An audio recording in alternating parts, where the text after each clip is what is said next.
Over the past years, I have seen countless patients struggle to pay for basic medications like insulin and vaccines, but we have an ally in President Joe Biden.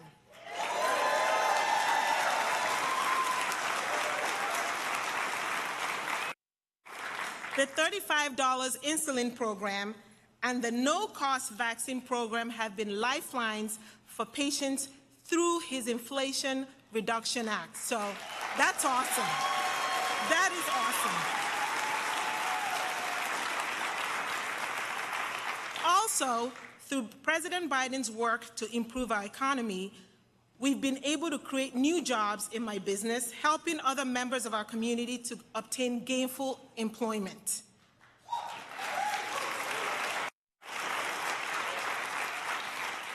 I am grateful for everything this administration is doing to tackle healthcare costs, help small businesses, help minority business owners like myself, and I look forward to re-electing President Biden to finish the job.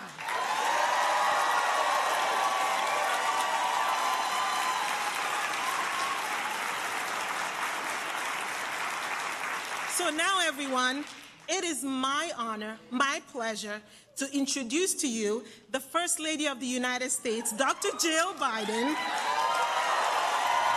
and the President, Joe Biden.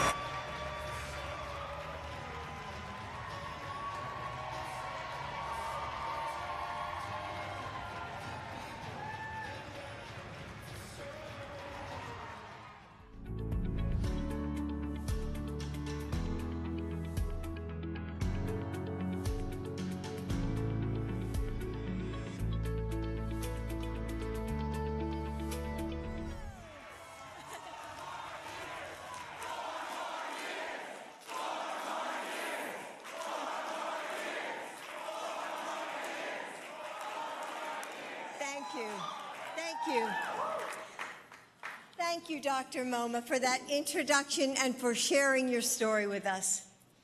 So, did you all see Joe last night?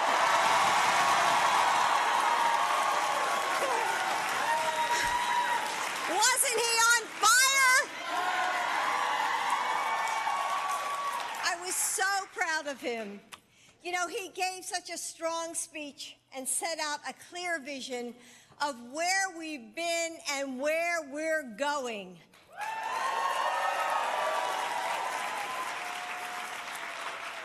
So it's great to be home. As most of you know, I'm a Philly girl. So I grew up in Willow Grove, just north of the city. And probably like most of you, I spent my summers watching the Phillies with my dad. And of course, in the fall, we were always watching football and the Eagles. Yes. And speaking of the Eagles, can we give Jason Kelsey a round of applause?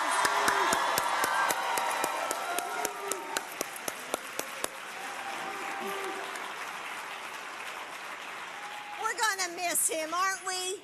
Yeah. So last night, Joe showed the world what I see every day. It's what drew me to him when we first met, I think, honest to God, Joe, 50 years ago.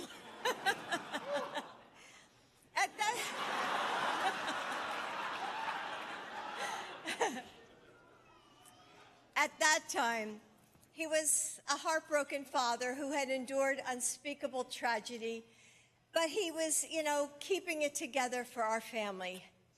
The senator who put one foot in front of the other because he knew his constituents were counting on him.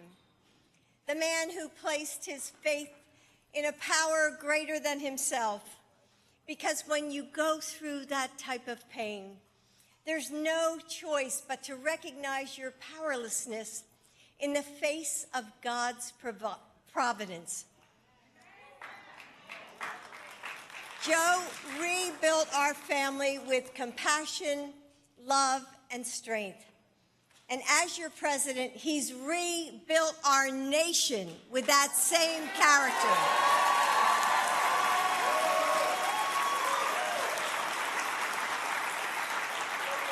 Joe knows knows how serious the stakes are in this election. Courts that are stripping away our most basic freedoms. MAGA Republicans that are trying to drag us back to a dark and dangerous place.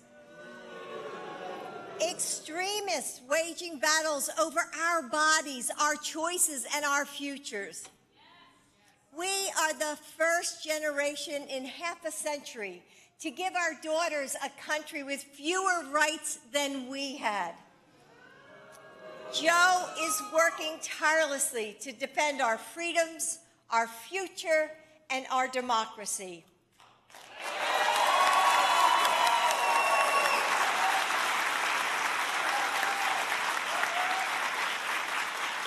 I wouldn't wish the tragic events of the last several months on any American president.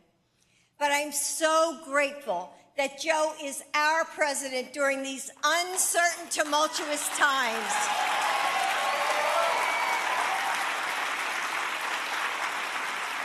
He isn't just the right person for this job. He is the only person for this job. Joe wakes up every morning thinking about how he can make the lives of Americans better. Donald Trump wakes up every morning caring about one person, and one person only, himself. He tears people down and pits us against one another. He mocks women's bodies and devalues our existence. And here's the one thing that really gets my Philly up. As the daughter of a World War II veteran, Navy veteran, and the mother of an Army soldier, Donald Trump insults our veterans and disparages those who died in war, calling them losers and suckers. How dare he? Donald Trump is dangerous to women and to our families and to our country, and we can't let him win.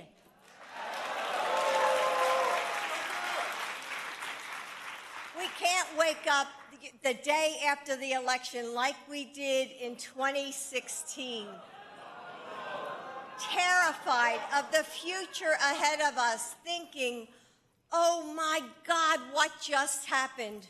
What are we going to do now? No, we must meet this moment as if our rights are at stake, because they are.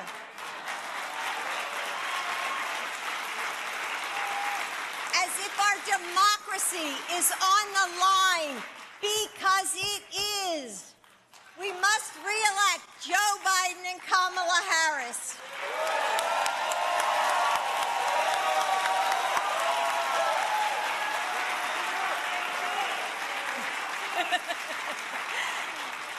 And that starts here in this room with all of you. So please help me welcome my husband, the 46th President of the United States, Joe Biden.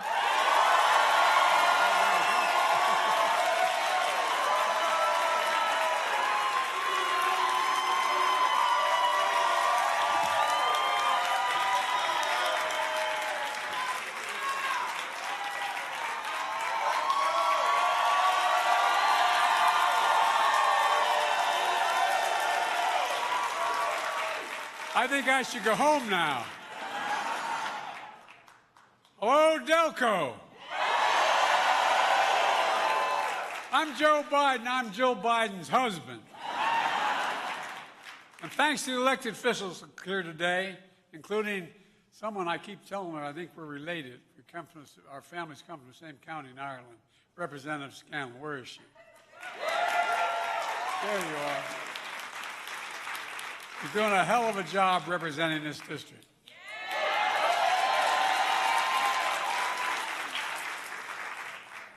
If you're tired, you probably watched my address last night.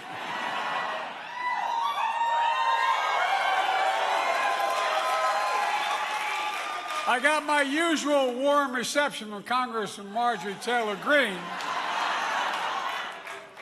In my address, I spoke about how far we've come since we took office. I talked about how much is at stake. Folks, our freedoms really are on the ballot this November. Donald Trump and the MAGA Republicans are trying to take away our freedoms. That's not an exaggeration. Well, guess what? We will not let him. We will not let him. Last night, in the U.S. Capitol, the same building where our freedoms came under assault on January the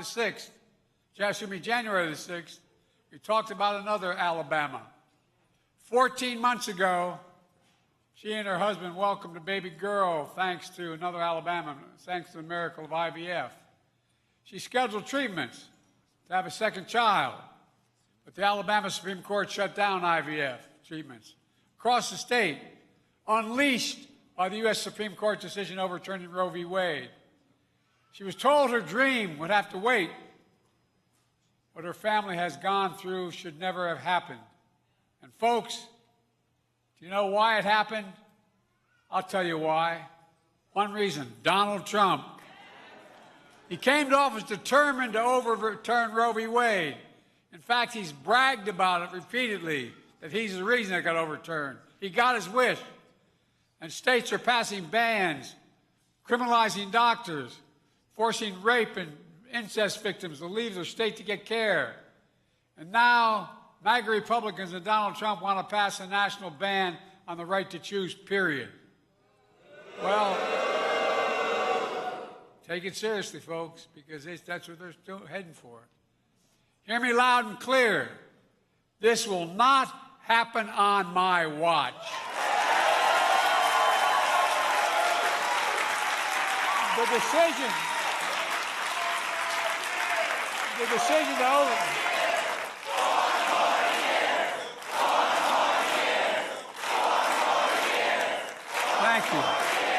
The decision to overturn Roe v. Wade, the Supreme Court majority wrote, women are not without electoral power or political power.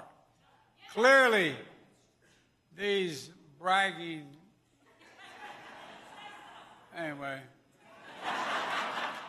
Those bragging about overturning Roe v. Wade have no clue about the power of women in America. No clue. They found out when reproductive freedom was on the ballot in 2022 and 2023, and they'll find out again in 2024. And I mean this from the bottom of my heart when I say I thank Vice President Harris for leading on this issue and so many others. You know, in Pennsylvania, I have a message for you. Send me to Congress that I can support this right, and I promise you, if we take back Congress, we will restore Roe v. Wade as the law of the land. Look, I came to office determined to get us through one of the toughest periods in our nation's history. And we have. I inherited an economy that was on the brink, Now our economy is the envy of the world. 15 million new jobs in just 3 years. That's a record in American history. Unemployment hit a 50-year low. 800,000 new manufacturing jobs and counting. As I said when I started, where is it written that we can't be the manufacturing capital of the world again? Wages are up and inflation is coming down. Inflation has dropped from 9% to 3%. We made so much progress, so now let's talk about the future we can build because we have more to do. Look, the future where the days of trickle-down economics are over and the wealthy, the biggest corporations begin to pay their fair share. God love them. For example,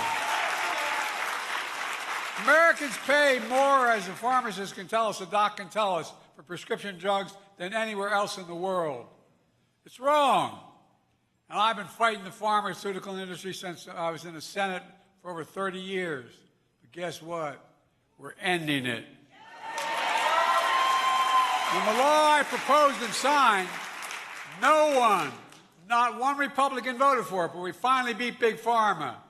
Instead of paying $400 a month, for example, on insulin for seniors, they only have to pay $35. And by the way, it only costs $10 to make. They're still paying, they're still getting a big profit. Well, look, I'm not stopping there. Let's cap the cost of insulin at $35 a month for every American who needs it, not just seniors.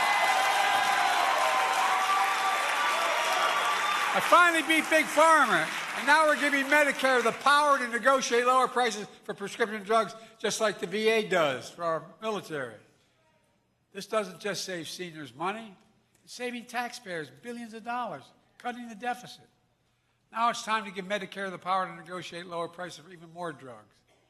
You know, it's going to save the taxpayers another $200 billion. Already saved $160 billion off your taxes because the Medicare doesn't have to pay that bill.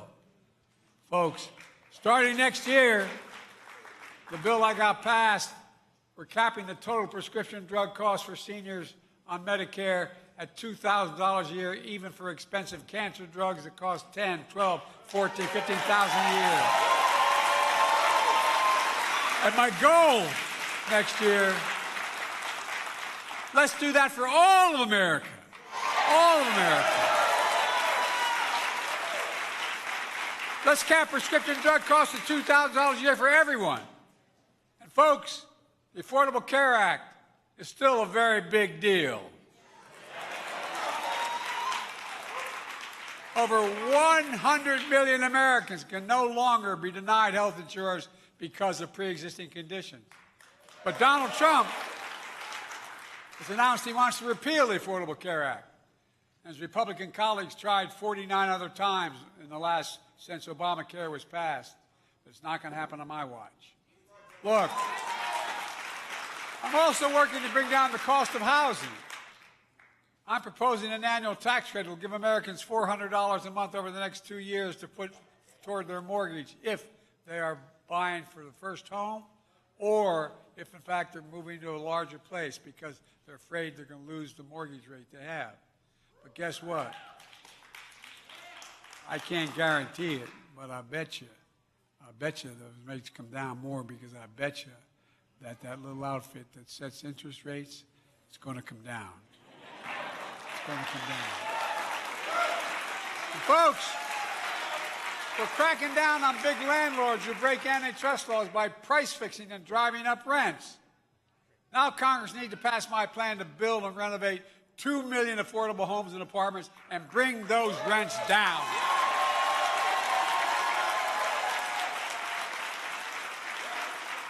And by the way, a lot of my Republican friends, that's costing a lot of money raising the deficit. Guess what? We cut the deficit. It cut the deficit. $1 trillion. The last guy ballooned the deficit. We passed a budget deal that will cut another $1 trillion over the next decade. They kept trying to get out of it, but they finally agreed. And now it's my goal to cut the federal deficit by $3 trillion more by making big corporations the very wealthy. And I'm a capitalist, man, anyway. You can go make $1 million, you make $1 billion, good for you. But pay your taxes.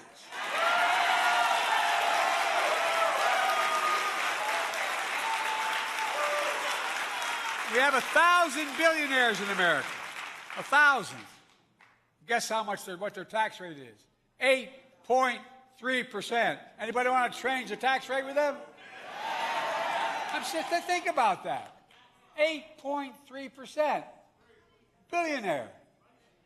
Donald Trump, you sure in hell do. Look, Donald Trump enacted a $2 trillion tax cut when he was president, overwhelmingly benefiting the very wealthy, and exploded the federal deficit, exploded it. We cut the deficit, and we added more to the national debt than any president in his term in all of history, and under Donald Trump. These guys talk about, Too many corporations raise their prices and pad their profits, charging you more and more for less and less. That's why we're cracking down on corporations engaged in price gouging and deceptive pricing. Looks like companies that you wouldn't notice. They thought you wouldn't notice, but you know, if you're a They give you the same size bag of potato chips with about 20% fewer potato chips in it. No, by the way, that's not a joke. Some of you may have seen there was a TV thing on how Snickers bars, same exact price, with don't hold me to the exact number, but like 20% less bar. No, I'm serious. Congress needs to sign Bobby Casey's bill to stop shrinkflation. Stop it. These are a family I grew up in. These are kitchen table issues. I'm also getting junk fees for those hidden fees added at the end of your bills without your knowledge. My administration just announced we're cutting credit card late fees from $32 to $8. And by the way, I'm not being arbitrary. The law says they can charge for late fee what it costs them to collect it. It does not cost anywhere near $32, but they make over time, over that period, billions of dollars. Literally, it stunned me. You got 450,000 people paying those late fees. And they end up paying over $2 billion. The banks and credit card companies don't like it. Why? I'm saving American families $20 billion a year with those junk fees by eliminating them. $20 billion. And by the way, I grew up in Scranton and Claymont, Delaware. They're the two places I grew up. And you know what? It made a difference in my household if you had to pay an extra $50 a month, $100 a month for things that wasn't fair. It matters, and so does this. Folks, does anybody think the tax code is fair? No, I mean it. I'm serious. I don't. I'm going to keep fighting like hell to make it fair. Under my plan, nobody making less than $400,000 a year, which I'd never made until I became president, will pay 1 penny in additional tax. Nobody, not 1 penny. But big corporations will finally have to begin to pay their fair share. No, really, this is just fairness. It's about fairness and decency. This is not we're not making this stuff up. In 2020, you may remember, this was a big fight I had with the Republicans. In 2020, 55 of the largest corporations in America made $40 billion in profit and paid zero in federal taxes. Well, I was determined to change that. And guess what? Not anymore. Thanks to the law I wrote and signed, big companies now have to pay a minimum of 15%. It's only 15%. It's still less than working people pay in federal taxes. This time, we're going to raise the minimum tax to corporations at least 21%.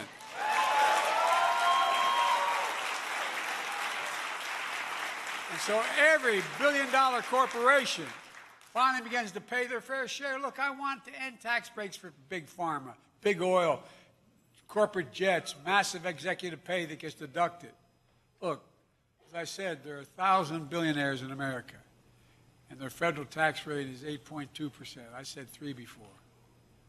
That's far less than the vast majority of you pay. No billionaire should pay a lower tax than a teacher, a sanitation worker, a nurse. No,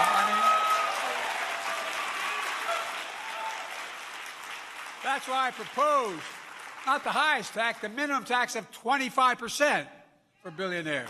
Just 25. And guess what? You know how much money that would raise over the next 10 years?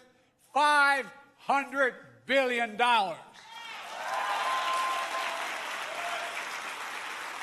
And imagine what that could do for America and for our future.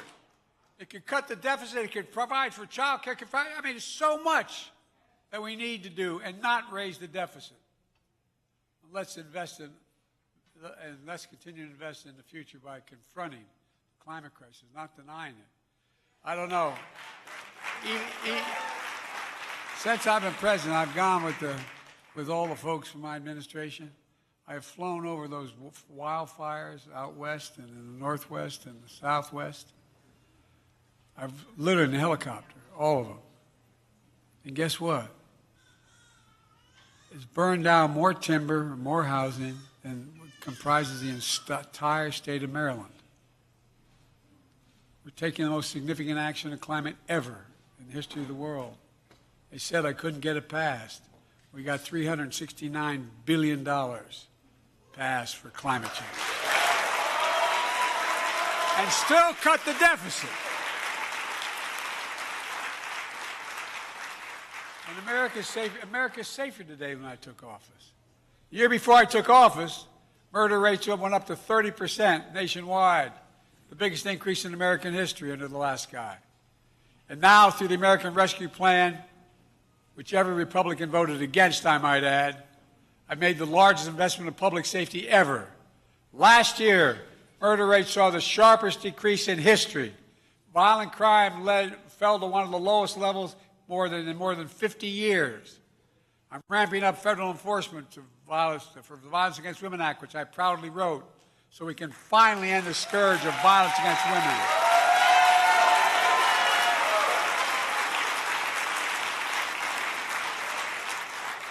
These guys fought taking away guns from domestic abusers. I mean, I don't know where they... We beat the NRA when I proposed and signed the most significant gun safety law in 30 years. Now we have to beat NRA again. I'm demanding a ban on assault weapons and high-capacity magazines. I did it once.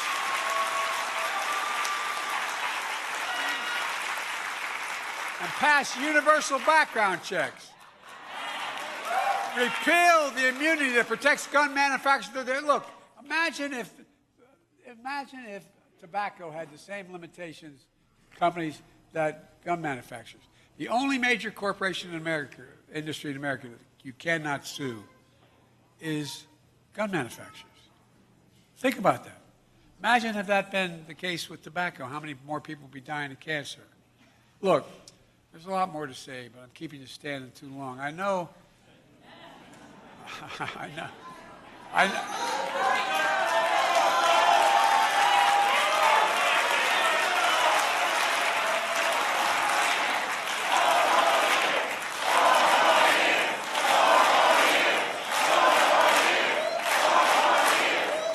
Look, I was watching on television last night about 2 in the morning after we got back to the house. The White House.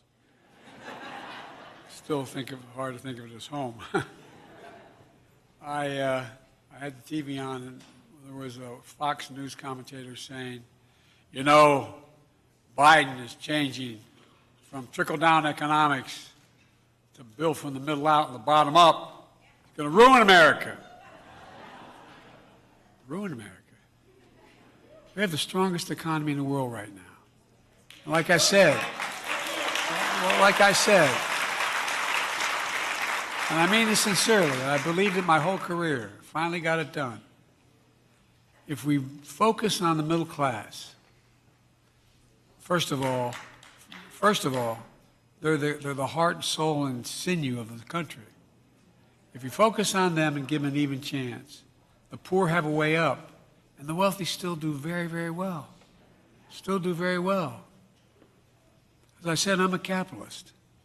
But capitalism, when it turns to engaged in non-competition, it ends up being just stealing. Let me close with this. I know you're thinking that I couldn't have been around very long. When you get to be my age, certain things become clearer than ever before. I know the American story. I've seen it again and again in contests between competing forces, the battle for the soul of this nation. Some of you may remember when I ran in 2020, I got criticized by the press for saying I was running for 3 reasons. 1, to restore the soul of America. 2, to build the middle class so we can begin to grow again and everybody have an even chance. And 3, to unite the country. They're still my goals. They're still my goals. Well, thank you.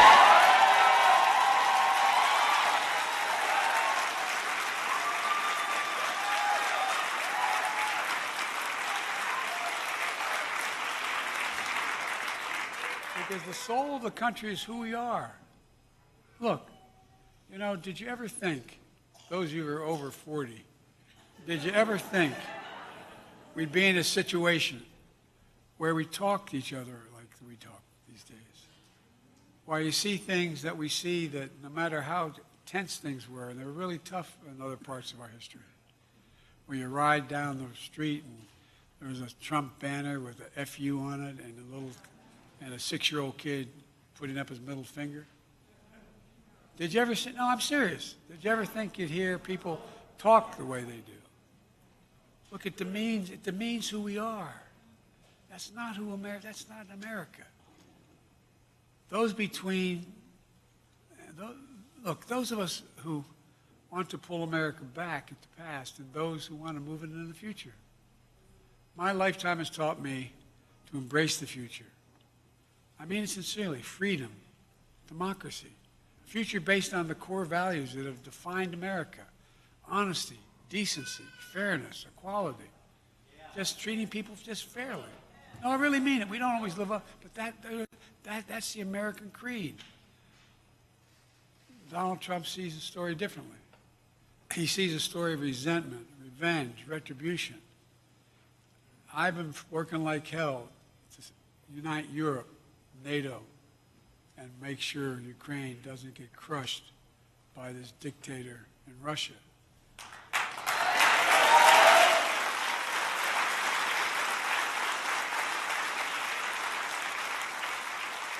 But you know, the fact is that you have a president who literally is invited Putin to do what it wants, do what the hell it wants if it could come into Ukraine.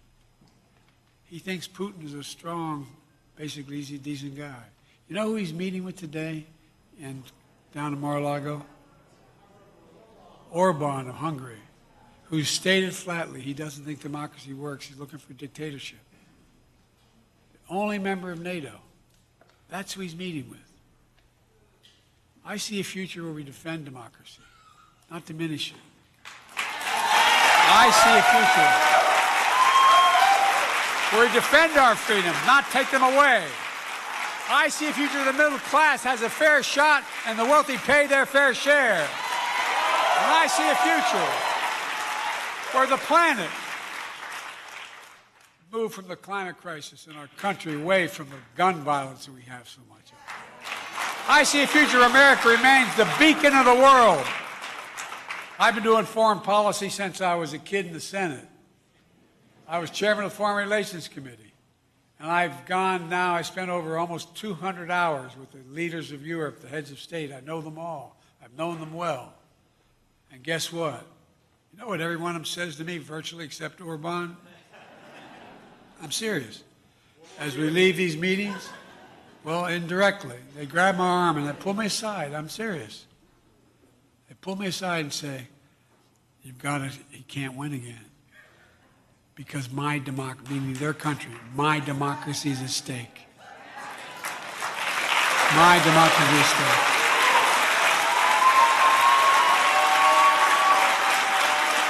Folks,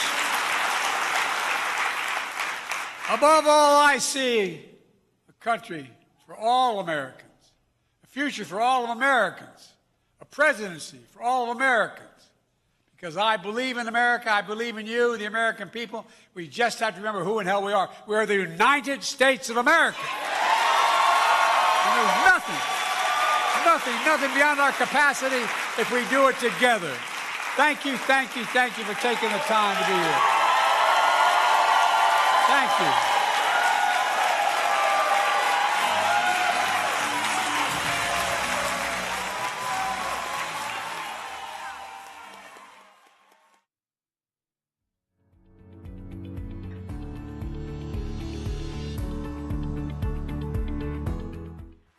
She talked about how she fell in love with me.